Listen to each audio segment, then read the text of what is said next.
जय श्री कृष्णा दोस्तों, स्वागत है आपका आपके YouTube चैनल संस्कृत साहित्यम पर।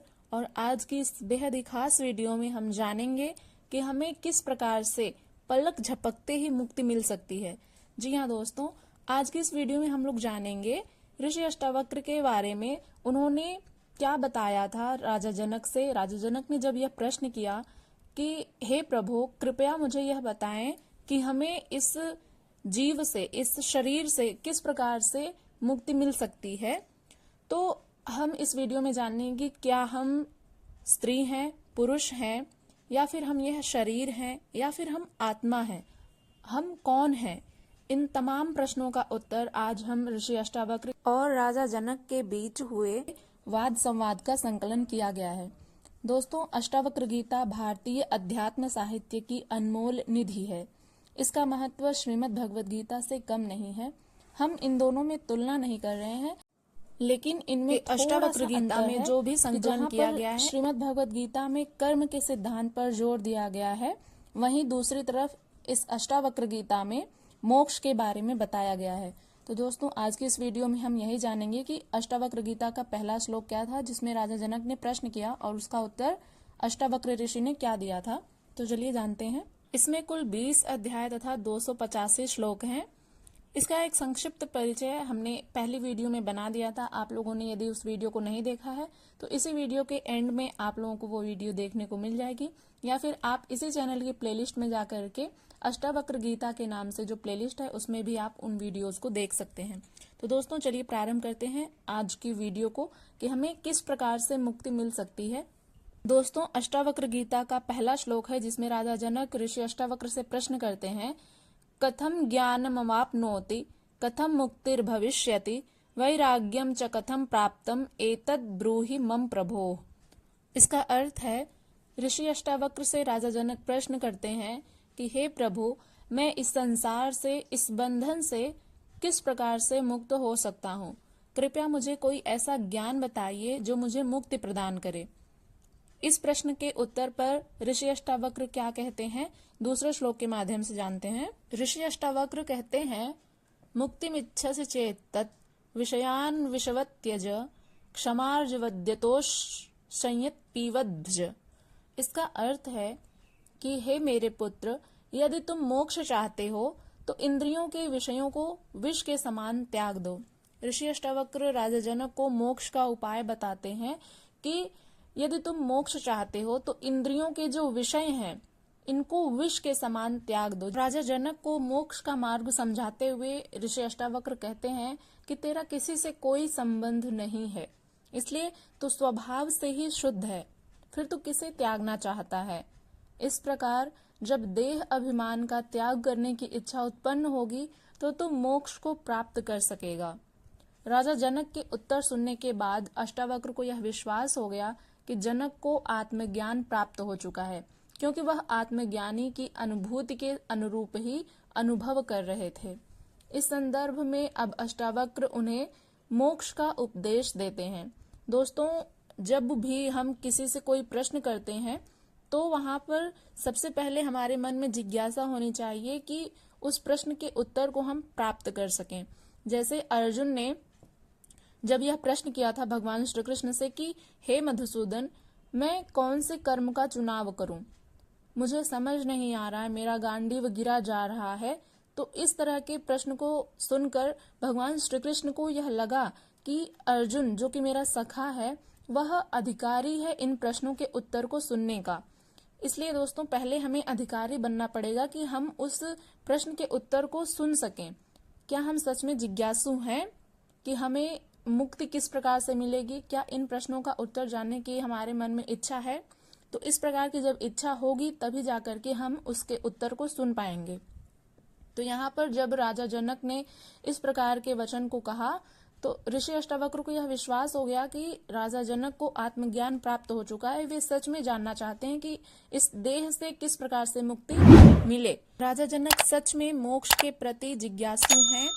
ऐसा भाव जब ऋषि अष्टावक्र ने देखा तो उन्होंने कहा कि जब तू आत्मज्ञान की अवस्था में यह समझ चुका है कि तू केवल शुद्ध चैतन्य आत्मा है जिसका कोई संगी साथी नहीं है और जो पूर्णतः स्वतंत्र है, तो फिर त्याग किसका करना चाहते हो?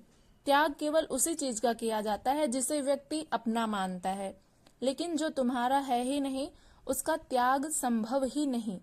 जिसे तुम अपना समझ रहे हो वह केवल देहाभिमान के कारण उत्पन्न हुआ भ्रम है। देहाभिमान के कारण ही यह संसार अनगिनत शरीरों से भरा प्रतीत होता है और मनुष्यों के बीच जो आपसी संबंध है वे भी इसी देहाभिमान से उत्पन्न हैं। यही कारण है कि आत्माओं में भी भेदभाव प्रतीत होता है, क्योंकि जहाँ अनेक शरीर हैं वहाँ आत्माओं की भी गिनती उतनी ही मानी जाती है। देह की संख्या अनंत है, इसलिए आत्माओं की संख्या भी अनंत ही है। मेरा तेरा अपना पराया जैसे सभी भेदभाव देहाभिमान के कारण ही उत्पन्न होते हैं, ठीक इसी देहाभिमान के कारण लोग वस्तुओं को भी अपनी संपत्ति मानकर उनका दान करते हैं या त्याग करने का विचार करते हैं। मोह, लोभ, ममता आदि भी इसी से जन्म लेते हैं। केवल धन संपत्ति, भवन, पत्नी, संतान या संबंधियों को छोड़ देने से मुक्ति संभव नहीं है, क्योंकि असली बंधन तो देहाभिमान ही है। जब इसका त्याग किया जाता है तभी मोक्ष प्राप्त होता है। वास्तव में देहाभिमान ही अज्ञान का मूल कारण है। जैसे दीपक जलने पर अंधकार अपने आप ही समाप्त हो जाता है। दोस्तों, अष्टावक्र गीता में ऋषि अष्टावक्र सिर्फ इसी बात पर जोर देते हैं कि हम सिर्फ आत्मा हैं और इसका बोध हो जाना ही मुक्ति है। और इसके अतिरिक्त जो देहाभिमान है कि हम देह हैं, हम स्त्री पुरुष हैं, हम आत्मा हैं या फिर हम एक मनुष्य हैं या हम यह शरीर हैं, इस प्रकार के जो देहाभिमान हैं वे आने ही नहीं चाहिए। क्योंकि जब जो आपके भीतर है, जो आत्मा है, जो आपके भीतर जो आत्मबोध छिपा है, उसका जब आपको ज्ञान हो जाता है तो ठीक उसी समय आपको मुक्ति मिल जाती है। दोस्तों, मुक्ति मिलने में ज्यादा समय नहीं लगता है। यह बस वही पल भर का समय जब आपको यह बोध हो जाता है कि आप कौन हैं। आप स्वयं में ही एक आत्मा है और उस परमात्मा का स्वरूप है। और यह जो भ्रम उत्पन्न होता है कि यह मेरा है, इसलिए यदि तू त्याग के विषय में सोच रहा है तो ज्ञान के प्रकाश में ही इस सत्य को समझ सकते हो कि जब देहाभिमान की यह भ्रांति समाप्त हो जाती है तभी मोक्ष की प्राप्ति होती है। अतः इसे मिटाकर मोक्ष प्राप्त कर अष्टावक्र आगे कहते हैं, जैसे समुद्र से बुलबुले उत्पन्न होते हैं वैसे ही संसार भी तुझसे प्रकट होता है। अतः आत्मा को एक रूप मानते हुए मोक्ष प्राप्त कर अष्टावक्र मोक्ष का उपाय समझाते हुए कहते हैं कि आत्मा समुद्र के समान है और यह संसार उसी रूप में उत्पन्न होने वाले बुलबुले की तरह अस्थायी है। इसलिए यह संसार तुमसे अलग नहीं है, बल्कि तुम्हारी ही अभिव्यक्ति है। संपूर्ण सृष्टि एक ही है। यही एकत्व का भाव अपनाकर तुम मोक्ष को प्राप्त कर सकते हो। भागवत में भी कहा गया है कि बंधन और मोक्ष केवल मन की अवस्थाएं हैं। जब मन शांत हो जाता है तो बंधन और मोक्ष का भी अस्तित्व समाप्त हो जाता है। आत्मा में मन का विलय होते ही संपूर्ण संसार भी लय को प्राप्त हो जाता है। अष्टावक्र बताते हैं कि जब तक आत्मा के एकत्व का सच्चा बोध नहीं होता तब तक मोक्ष संभव नहीं है। वे आगे कहते हैं, यह प्रत्यक्ष दिखाई देने वाला संसार भी केवल भ्रम मात्र है। जैसे रज्जु रस्सी में सर्प का भान होना, इसी प्रकार जो कुछ भी दृष्टिगोचर हो रहा है वह तुम शुद्ध आत्मा के लिए वास्तविक नहीं है। अतः तुम मोक्ष को प्राप्त करो, क्योंकि अज्ञानी व्यक्ति इस दृश्य जगत को स्थूल रूप में देखता है, क्योंकि उसे आत्म तत्व का ज्ञान नहीं होता। लेकिन जो सूक्ष्म और वास्तविक है वह इंद्रियों की पहुंच से परे होने के कारण प्रत्यक्ष दिखाई नहीं देता। केवल आत्मज्ञानी ही इस गूढ़ सत्य को समझने में सक्षम होता है। इसलिए ऋषि अष्टावक्र कहते हैं कि यह प्रत्यक्ष रूप में दिखने वाला संसार रस्सी में सर्प के भ्रम की भांति तुम्हें शुद्ध चैतन्य आत्मज्ञानी के लिए वास्तविक नहीं है। तुम्हारे लिए तो केवल आत्मा ही सत्य है। इसी सत्य को स्वीकार करके तुम मोक्ष को प्राप्त कर आत्म तत्व में अटूट निष्ठा रखना। ही वास्तविक मुक्ति है। ऋषि अष्टावक्र आगे कहते हैं, जो व्यक्ति सुख दुख में समान रहता है, जो पूर्णता को प्राप्त है, जो आशा और निराशा में समभाव रखता है और जीवन मृत्यु को एक समान मानता है, वही मोक्ष को प्राप्त कर सकता है। अष्टावक्र कहते हैं कि जब तुमने यह समझ लिया कि आत्मा पूर्ण है और तुम केवल शरीर नहीं बल्कि शुद्ध आत्मा हो, तब तुम्हें यह भी तो ज्ञात होगा कि सुख दुख मन की अवस्थाएं हैं, आशा निराशा चित्त के गुण हैं और जीवन मृत्यु शरीर के धर्म हैं। लेकिन इन सबसे परे चैतन्य आत्मा स्थित है, जो मात्र साक्षी है और वास्तविक सत्य भी वही है। अतः यह आत्मा का स्वभाव कभी नहीं हो सकता। इसलिए जब तुमने स्वयं को आत्मा के रूप में जान लिया तो यह सब तुम्हारे लिए समान हो जाता है। ना तुम्हें इनसे सुख की अनुभूति होती है और ना ही दुख की। इसी प्रकार स्थितप्रज्ञ होकर तुम मोक्ष को प्राप्त कर अष्टावक्र इन 4 मूल सिद्धांतों के माध्यम से मुक्ति का उपदेश देते हैं। देहाभिमान का त्याग, अद्वैत आत्मा का साक्षात्कार, जगत के भ्रम का निवारण और द्वंद्वों में समभाव रखना। यह धाराएं आत्मज्ञानी को मोक्ष की ओर ले जाती हैं। अष्टावक्र आगे कहते हैं, मैं आकाश के समान अनंत हूँ, जबकि यह संसार घड़े की तरह प्रकृति से उत्पन्न हुआ है। जब यह ज्ञान होता है तब ना किसी वस्तु का त्याग आवश्यक रह जाता है और ना ही ग्रहण करने की आवश्यकता होती है। इसलिए ना इसका त्याग आवश्यक है, ना ही ग्रहण, और ना ही इसमें लय की कोई आवश्यकता है। 5वें प्रकरण में अष्टावक्र राजा जनक के आत्मज्ञान पर संतुष्ट होकर उन्हें मोक्ष का मार्ग बताते हैं। साथ ही यह परखने का प्रयास भी करते हैं कि क्या उनमें वास्तव में मोक्ष की इच्छा शेष है। यदि अभी भी मोक्ष की चाह बनी हुई है तो इसका अर्थ है कि मोक्ष पूर्ण रूप से प्राप्त नहीं हुआ है। जहाँ ना कुछ प्राप्त करने की अभिलाषा रहती है और ना कुछ त्यागने की आवश्यकता होती है, ना राग होता है, ना विराग, ना आसक्ति होती है, ना वैराग्य, यहाँ तक कि ना संसार का बोध रहता है और ना ही मोक्ष का विचार। दोस्तों, यहाँ पर हमें मोक्ष का विचार भी नहीं आना चाहिए कि हमें मोक्ष की प्राप्ति करनी है। यह विचार भी जब शून्य हो जाता है तब वही असली मुक्ति होती है। जब इस विचार का चित्त इस शून्य और जागरूक अवस्था में स्थिर हो जाता है तो यही वास्तविक मोक्ष कहलाता है, जहाँ पहुंचकर व्यक्ति केवल शुद्ध चैतन्य स्वरूप में स्थित हो जाता है। जब व्यक्ति समाधि की अवस्था में शून्यता को प्राप्त कर लेता है तब उसे ब्रह्म और आत्मा की एकता का अनुभव होने लगता है। उस स्थिति में वह अपनी व्यक्तिगत पहचान से आगे बढ़कर संपूर्णता में विलीन हो जाता है। वह पूर्ण सत्ता का साक्षात्कार करता है, किंतु वहां पहुंचने के बाद उन सभी साधनों का भी त्याग आवश्यक हो जाता है, अन्यथा वही क्रियाएं उसके लिए बंधन बन सकती हैं। जैसे नदी को पार करने के बाद किनारे पर पहुंचने पर नाव को छोड़ना आवश्यक होता है, ठीक उसी प्रकार यदि उसे ढोते रहे तो यह मात्र मूर्खता होगी। ठीक इसी प्रकार जो मोक्ष की प्राप्ति होती है उसके बाद शास्त्रों में कर्म कांडों, विधि विधान, ध्यान, धारणा और समाधि आदि का भी परित्याग आवश्यक हो जाता है, क्योंकि इनका प्रयोजन केवल ज्ञान प्राप्ति तक ही सीमित था। अब इनकी कोई आवश्यकता नहीं रह जाती। मंदिर, पूजा और उपासना आदि का महत्व जीवन के मार्गदर्शन के लिए था, लेकिन मोक्ष की अवस्था में इनका कोई उपयोग नहीं रहता। संसार का निर्माण इसलिए हुआ है दोस्तों कि व्यक्ति सुख दुख और विभिन्न द्वंद्वों का अनुभव करके आत्मबोध को प्राप्त कर सके। अष्टावक्र राजा जनक की मुक्त अवस्था की पुष्टि करने के लिए उन्हें उपदेश देते हैं कि जिनका उत्तर देते हुए राजा जनक कहते हैं कि मैं शरीर नहीं अपितु शुद्ध आत्मा हूँ। जिस प्रकार आकाश अनंत और असीमित है, वैसे ही आत्मा भी असीम और अचल है। जिस प्रकार आकाश की कोई सीमा नहीं होती, उसी प्रकार आत्म स्वरूप होने के कारण मैं भी अनंत हूँ। यह सार उसी आत्मा का प्रकट स्वरूप है, उसका स्थूल रूप है, जो एक घट की भांति दिखाई देता है। जब संपूर्ण सृष्टि एक ही आत्म तत्व से उत्पन्न है तो त्याग, ग्रहण और लय की प्रक्रिया कैसी और किसके लिए होगी? दोस्तों, सही बात है, जब हम सभी मनुष्य उसी परमात्मा का ही अंश हैं, सब लोग वहीं से उत्पन्न हुए हैं, तो फिर यह प्रश्न क्यों उठता है कि हमें मोक्ष की प्राप्ति चाहिए।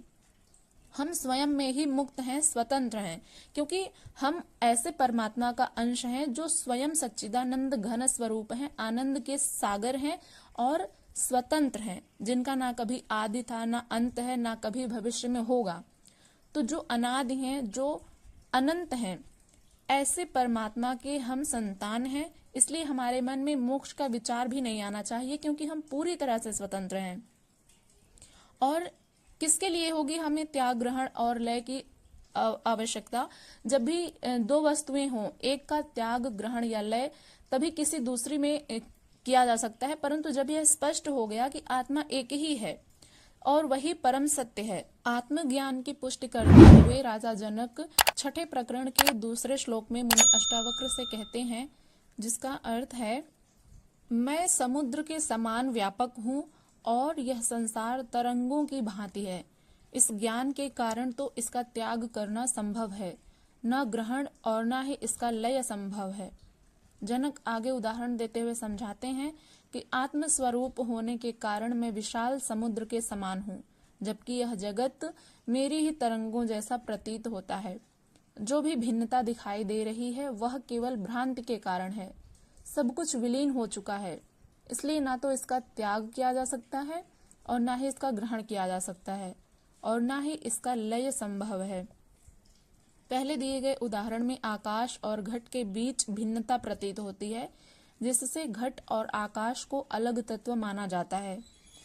इसी कारण जनक इस दूसरे उदाहरण में लहर और समुद्र का उदाहरण देते हुए अद्वैत की स्थिति को स्पष्ट करते हैं कि आत्मा एक ही है, न इसका जन्म होता है न ही इसका नाश, इसलिए ना इसे छोड़ा जा सकता है और ना ही इसे स्वीकार किया जा सकता है और ना ही इसका किसी में विलय होता है। आगे ऋषि अष्टावक्र कहते हैं कि मैं सीपी के समान स्थिर और वास्तविक हूँ, जबकि यह संसार मात्र चांदी की भांति एक भ्रांति, एक कल्पना है। इसलिए इसका ना कोई त्याग संभव है, ना ही ग्रहण, ना ही इसका लय। पहले दिए गए उदाहरण में समुद्र और उसकी तरंगों में कुछ भिन्नता दिखाई देती थी, लेकिन इस तीसरे उदाहरण के माध्यम से जनक इसे और अधिक स्पष्ट करते हैं कि यह संसार न तो समुद्र और लहरों के समान है और ना ही उसका लय आत्मा में संभव है, क्योंकि लहरें समुद्र में विलीन हो सकती हैं, लेकिन आत्मा तो सीपी के समान शाश्वत सत्य है और यह संसार उसमें चांदी की भ्रांति की तरह केवल एक आभास मात्र है। इसलिए यह केवल एक भ्रांति मात्र है, जिसका ना तो त्याग संभव है, ना ही ग्रहण और ना ही इसका लय हो सकता है। ऐसा ज्ञान ही सत्य है। जनक आगे कहते हैं कि मैं निसंदेह समस्त भूतों में विद्यमान हूँ और समस्त भूत मुझ में स्थित हैं। भूत का अर्थ होता है प्राणी। अतः इसका ना कोई ग्रहण है, ना कोई त्याग और ना ही इसका कोई विलय हो सकता है। दोस्तों, पूर्व में दिए गए जो 3 उदाहरण हैं, उनके माध्यम से अद्वैत का संपूर्ण स्पष्टीकरण नहीं हो पाया था, क्योंकि उनमें कहीं न कहीं सूक्ष्म भ्रांति बनी रहती थी। इसलिए जनक इस चौथे उदाहरण के माध्यम से इसे और स्पष्ट करते हुए बताते हैं कि चूंकि मैं आत्म स्वरूप हूँ, इसलिए समस्त भौतिक तत्व मुझ में स्थित हैं और मैं उनमें व्याप्त हूँ। यही आत्मा और सृष्टि की वास्तविक एकता का बोध कराता है। यह संपूर्ण भूत समुदाय भले ही भौतिक रूप से भिन्न प्रतीत होता हो, परंतु वास्तव में सभी मेरे ही स्वरूप हैं और अरूप, सूक्ष्म, रूप और स्थूल, साकार और निराकार में कोई वास्तविक अंतर नहीं होता।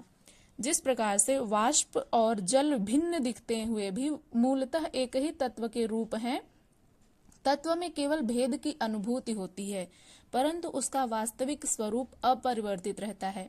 दोस्तों, हम उसी परमात्मा के अंश हैं, लेकिन हम में भिन्नता इसलिए है क्योंकि हम अलग अलग शरीर में हैं, लेकिन हमारा जो उद्भव स्थल है वह परमात्मा तो एक ही स्वरूप में स्थित है। ठीक उसी प्रकार से जिस प्रकार से जल से ही वाष्प बनता है और जल से ही बर्फ, तो ये जल के ही स्वरूप हैं। ठीक इसी प्रकार से आत्मा और सृष्टि में भी कोई वास्तविक अंतर नहीं होता। इसका ना तो त्याग संभव है और ना ही इसका ग्रहण। इस अद्वैत सिद्धांत को और स्पष्ट करने के लिए कई अन्य उदाहरण दिए जाते हैं, जैसे सूत और वस्त्र, माला और उसकी मोतियां, आकाश और उसकी नीलिमा आदि। इसी प्रकार आत्मा और सृष्टि का भी अटूट संबंध है। तो दोस्तों, इस वीडियो के माध्यम से हमने जाना कि हमें मुक्ति किस प्रकार से मिल सकती है।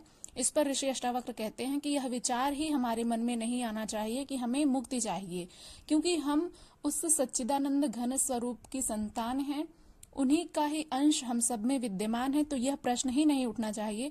और जब इन तमाम प्रश्नों से हम ऊपर उठ जाते हैं तो स्वयं का जब बोध हो जाता है तो वही हमें मुक्ति का मार्ग दिखाता है, और आत्मबोध जिस क्षण होता है उसी क्षण हमें मुक्ति मिल जाती है। तो दोस्तों, इस वीडियो के बारे में अपना राय अवश्य दें। इसी तरह की नॉलेजेबल वीडियोस देखने के लिए हमारे चैनल को अवश्य सब्सक्राइब करें, बेल आइकन को प्रेस करें ताकि आने वाली हर वीडियो की नोटिफिकेशन आप तक पहुंचे। इस वीडियो को ज्यादा से ज्यादा शेयर करिएगा, कमेंट करिएगा और अपना प्यार और सपोर्ट इसी तरह से हमारे चैनल के साथ बनाए रखिएगा। चलिए मिलते हैं किसी अन्य वीडियो के साथ। तब तक के लिए अपना खूब सारा ध्यान रखिएगा। स्वस्थ रहिए, प्रसन्न रहिए, मुस्कुराते रहिए और सदैव भगवान का ही स्मरण करते रहिए। हरे कृष्णा।